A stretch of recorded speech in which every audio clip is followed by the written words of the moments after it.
Toto je reálna rastlina a toto je Lego rastlina, moc realistická nie je. A preto to v dnešnom videu napravím a do Lega pridám skutočné rastliny. A namiesto toho, aby sme ich mali vonku a museli ich zalievať a zastrihávať, tak im pomocou elektriky vyrobíme podmienky, vďaka ktorým sa budeme o rastliny vedieť starať iba jedným tlačidlom. Totiž tieto tu rastliny sú suché a ja som ich tak mesiac nezalial. Dúfam, že to ešte prežijú. Každopádne čaute ľudia, moje meno je Unique a vítajte na kanáli Unique 123 u nového dielu Lego Unique. Minule sme si vytvorili ultra zabezpečený priehľadný Lego dom a dneska si vytvoríme záhradu so skutočnými rastlinami, automatickým zalievaním, umelým svetlom, funkčnou malou Lego kosačkou a nakoniec si to všetko otestujeme, travu pokosíme a spracujeme. Takže nezabudnite na like, poprípade odber a môžeme rovno začať. Ako prvé začneme záhradou. Najprv som rozmýšľal, čo budeme pestovať, robím si srandu. Budeme pestovať trávnik, ale keďže nemám tušenie, prečo by sme pestovali trávnik, tak sa budeme tváriť, že v našom Lego svete je to kapusta. Každopádne proste vytvoríme záhradu. A začneme teda tým, že si poskladáme základy našej záhrady z Lego kociek. Čo sa týka klasických kociek, tak tie by trošku mohli pretieť, takže som sa rozhodol použiť Lego Technik. Z týchto štyroch vlastne vytvoríme ten základný štvorec pre našu záhradu a potom si keď tak ešte do stredu môžeme postaviť strašiaka. Ja by som to urobil hneď vedľa nášho domu. 1, 2, 3, 4. Aj keď teoreticky by sme to mohli posunúť trošku dopredu, že vlastne tuto bude tá nádrž na vodu. To neznie úplne najhoršie. Tak, hotovo. A keď už som to teda načal, tak si myslím, že môžeme si postaviť toho strašiaka. Hotovo, je urobený z v podstate odpadkov, keď to zoberieme v Lego psychológii. Každopádne, teraz ideme zasadiť našu trávu. No, zasadiť je veľké slovo. Chcel som ju pôvodne vypestovať, ale dopadlo to... Presne preto som si zobral jeden Minecraft blok trávy a namiesto toho, aby som tu vymýšľal hovadiny s tým, že tu budeme sadiť našu vlastnú trávu, tak si ju tam proste len vložíme. Joj, toto bude zaujímavejšie, ako som si myslel. Ako prvé si musíme urezať čo najväčšiu časť spodnej hliny. Na to budeme potrebovať vhodné nástroje. Veľmi vhodný nástroj. Ten zvuk. Možno trošku ostriháme aj našu trávu, dúfam, že toho nebudem lutovať na konci. Akože u mojich normálnych projektov mi je jedno, či to skúšate doma, ale toto prosím vás doma neskúšajte. Mám taký pocit, že toto je naša záhrada. Akože reálne, ono to vypadá strašne divne, spojenie to Lego s tou trávou. Kuknite na to proste. Každopádne toto teraz musíme upratať. Ešte ma napadlo, že by sme tu mohli dať kde položiť lopatu. Tak toto je najdivnejšia vec, ktorú som kedy vytvoril. A teraz sa môžeme vrhnúť na automatické zalievanie a automatické svetlá. Jednoducho sa naše rastliny budú starať sami o seba. Teraz keď nad tým vlastne rozmýšľam, tak je dosť možné, že tie rastliny budú zodpovednejšie ako ja. Každopádne, teraz budeme musieť vytvoriť to zavlažovanie. Ideme prvýkrát za Lego Unique postaviť stavbu, ktorá bude spotrebovať energiu a nebude vlastne dom. Ale potom som si povedal, že proste Lego Unique, ideme elektronicky, takže tu mám vodnú pumpu. Toto je vodná pumpa, ktorá vlastne odtiaľto čerpá vodu a odtiaľto ju dáva von. A nádobu, v ktorej budeme uschovávať našu vodu. Do prkna tú farmu som mal nechať tuto, že? A tým, že sme tú farmu posunuli, tak sme vlastne sprístupnili prístup k tomu, že vodná pumpa spoločne s tou nádobou môže byť čo najbližšie k tej tráve. Tým pádom budeme potrebovať čo najmenej trubičky, cez ktorú bude putovať tá voda. Ale reálne, keď to bude takto, tak to fakt nevypadá zle. Najprv by som začal teda tou mechanickou časťou, až potom budeme robiť obvod, pretože minule sme si elektráreň urobili vlastne pod našim domom, tým pádom sa nemusíme báť o elektriku. A začal by som tým, že si do našej nádoby urobíme dieru na našu pumpu. Hotovo, máme tu prilepenú a nalepenú a vyrezanú našu vodnú pumpu. To, čo som práve povedal. Hotovo, máme tu prilepenú našu vodnú pumpu spoločne s vyrezaným otvorom. Bude to teda takto tuto. A teraz už len čo sa týka tej mechanickej časti, tak budeme potrebovať trubičku. Táto trubička je kompatibilná s našou vodnou pumpou. A keď si celý Lego Unique Island otočíme, tak tá trubička pôjde cez tú pumpu a pôjde priamo do tej trávy. A to urobíme úplne jednoducho, proste si odmeráme správnu dĺžku našej trubičky a potom to rozstrihneme, prilepíme a strčíme do trávy. Tak kde tuto, zasadíme to z jednej strany do vodnej pumpy. Hotovo a teraz z druhej strany to zasadíme do našej trávy.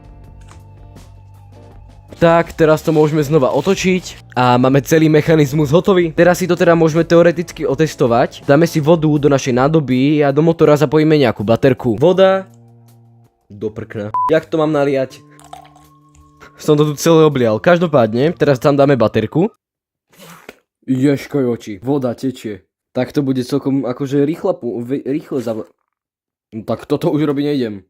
Tak, dobre, a teraz si z toho teda ideme vytvoriť ten samotný obvod. Medzi tým som sa rozhodol, že svetlo budem robiť zároveň so zalievaním. Čo sa týka tlačidiel, tak tlačidlá budú tuto a energia z elektrárne pôjde spoza domu, spoza trávnika a pôjde až sem. S tým vás nejdem zdržovať a idem si to rovno pokablikovať.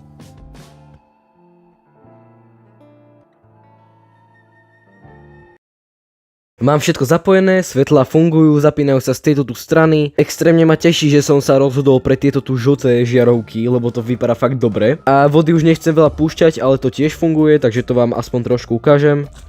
Neviem, či ste počuli, ale trošku vody sa tam dostalo. A z tohto tu, ako to teraz vypadá, som celkom doznačený. Takže ideme ďalej. A teraz ideme vytvoriť celý mechanizmus, ako sa bude dostávať naša kapusta zo záhrady priamo na stôl. A súčasťou toho bude dnešný asi najťažší mechanizmus. Funkčná Lego kosačka. Aj keď ja vám vlastne celý čas hovorím, že to má byť kosačka, ale ja mám v plánu vytvoriť krovinorez. Čož je vlastne kosačka, ale používa sa na trochu iné kosenie. Je to asi jednoducho to isté, ale praktickejšie. Proste si vytvoríme veci na sekanie, zbieranie, prenášanie, odkladanie a papanie. Najprv začneme tým, že tú trávu budeme zberať. Na to by som chcel použiť lopatu a vďaka nej budú môcť naše postavičky teoreticky kopať trávu a nakladať ju do niečoho. A teraz potrebujeme urobiť to niečo. Niečo, čo si do seba môže nabrať trávu a dojsť až sem. A teoreticky stačí, keď použijeme rovnakú vec, ako sme použili u týchto tu nôh a rúk. Jednoducho si vytvoríme batoh, ktorý sa bude dať nasadiť na jednu z Lego postavičiek. Zavrie sa a bude vlastne môcť chodiť s tým, že tá tráva bude prenášaná manuálne. Ďalej, tuto musíme postaviť ďalšiu nádobku, do ktorej sa bude zhromažďovať všetka tá tráva a keď bude ten box plný, tak sa môže odtiaľto doniesť do našeho domu a tam už sa môže spapať. Keďže už lopatu máme, tak môžeme začať batohom. Na ňo budeme potrebovať spienku, vďaka ktorej to budeme môcť pripevniť na našu postavičku a na ten samotný batoh, ktorý tam bude pripevnený, tak použijeme toto tu malinké sklo. Je to vlastne teoreticky zmenšenie na zavaraninového poháru a naše postavičky ho budú vedieť nosiť na chrbte. Je zložený z dvoch častí, za prvé sklo a za druhé korok. Jednoducho tú spinku rozrežeme, vytvoríme z nej časť, ktorá pôjde za krk nášho panáčika a druhú časť pripevníme na toto. Hotovo. Myslím, že tá nádoba je celkom na tú postavičku veľká, ale mne sa to celkom páči. Toto je všetko, čo bude na postavičke a teraz teda ideme vyriešiť tú nádobu, ktorá bude položená tuto a bude zhromažďovať našu trávu pri našom dome. A na to chcem použiť túto truhlu. Toto je oficiálny Lego kúsok, proste ho dáme k domu a môžeme do neho zbierať naše zásoby. Takže teraz teda kosačka. Teoreticky ju potrebujeme len na sekanie trávy, tým pádom mi nám kľudne stačil klasický nožík, ktorý sme si vytvorili v prvom videu, ktorý je celkom ostrý, ale to by som nebol ja, keby som to neurobil automatické. Musím urobiť čo najmenší krovinorez, ktorý sa bude držať v ruke. Preto tu mám tento tu obrovský motor, takže akože môžeme ho použiť, ale bude to teda najväčšia vec, ktorá na tej kosačke bude. Lebo ďalej už sú tu batérie a naše baterky budú musieť byť dostatočne silné, tým pádom budeme potrebovať dve. Toto bude jedna a toto je druhá. Fakt sú akože extrémne malé na to, že sú to baterky a vlastne presne preto ich použijeme. A čo sa týka tlačidla, tak použijeme rovnaké ako sme používali vždycky. Na sekanie budeme používať tieto tu dve čepele z lamacieho noža. Ako prvé si z našeho noža odrežeme tú najmenšiu časť, alebo teraz skôr ulomíme. Nerobte toto doma, deti. Hotovo, máme tie najmenšie veľkosti a teraz si z toho vytvoríme nástavec, ktorý bude pasovať na náš motor. Hotovo, nástavec máme hotový už aj na motore, môžeme ho rovno skúsiť zapojiť do našich bateriek. Myslím, že ako kosačka to bude fungovať. Teraz si teda vytvoríme ten samotný obvod. Ako prvé si na všetko pokáblujeme káble. Tak, hotovo, kabliky máme zapojené. Teraz si to vlastne navrhneme a prilepíme si všetky veci tam, kde majú byť. Na pomery lega je to celkom veľké, ale si predstavte, že toto je reálna kosačka, s ktorou môžete ísť von a vonku kosiť. Tlačidlo bude tuto takto z vrchu na motore. Tam chcem natlačiť aj tú baterku, kde, aby to bolo všetko pokope. Bude to teda nejako takto a teraz tam ešte nalepíme baterku. To by som fakt chcel natesnať čo najviac, takže to skúsim nejak vymyslieť. Našiel som asi perfektné miesto, bude to takto tuto. Každopádne by už sme mali byť skoro u konca procesu, teraz už iba zapojíme kábliky. Plus, mínus. Tak a teraz keď zmačknem toto tlačidlo, tak by sa to malo začať točiť. Yes, funguje to. Ale ešte predtým, než to otestujeme na tráve, tak by som tam pridal vlastne túto vec, vďaka ktorej to budú vedieť držať Lego postavičky. A teraz to teda už môžeme dať do ruky, Lego postavičky. Ono je to fakt rovnako veľké ako tá Lego postavička, ale vlastne keď sa nad tým zamyslím, tak aj naše kosačky sú celkom veľké. Každopádne, hlavná otázka, udrží to? Hej, akože naklonil som ho úplne dozadu, ale nejak to udrží. Môžem ísť teda otestovať, či to dokáže posekať trávnik. 3, 2, 1. Videli ste to? Lietali tu kusy trávy. Takže toto je teda hotovo. Tak a teraz asi posledná časť tohto videa. Testy. Ako prvé si otestujeme samotnú kosačku vo vonkajších podmienkach a potom si pokosíme a spracujeme náš trávnik. Začneme tým, že si vonku pokosíme nejakú časť trávnika. Toto je 400 cm štvorcových trávy. 20 x 20. A ideme sa pozrieť, čo s tým urobí naša kosačka.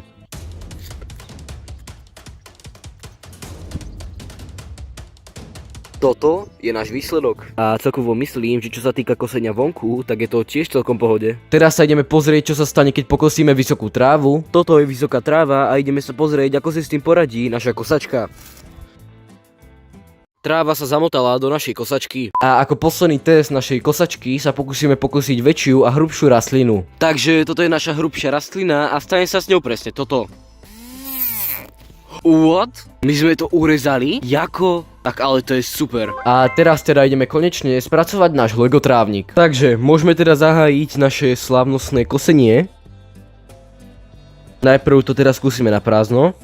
Dobre. A chcem ešte nainštalovať nejakú ochranu, lebo na tento túlnik som nenainštaloval nič, čo by zabránilo tomu, aby všetka tá tráva lietala po celej izbe. Tým pádom proste zoberiem knihu, ohraničím to. Tak a teraz by tá tráva mala lietať len na jednu stranu. Nastavím si vás do správneho uhlu. Tak a môžeme teda začať kosením. Wow. Už sme skoro pri hline. Ešte potrebujeme skosiť tú zadnú časť. A hotovo. OK, teraz to teda zložíme. A môžeme teda ešte zasvietiť, aby nám čo najrýchlejšie narastla tráva a rovno ju môžeme aj podliať. A teraz prichádza náš pracovník, testor, a ide všetku trávu naložiť do svojho ruksaku. Ale ja som mu s tým teda pomohol a pomocou lopatky som mu do batohu nahádzal všetku trávu. Tak, teraz to zatvoríme. Každopádne máme náš batoh plný a teraz to môžeme všetko vysypať do našej truhly. Tak, a máme už zásoby na jedlo. A toto sme teda dneska vytvorili.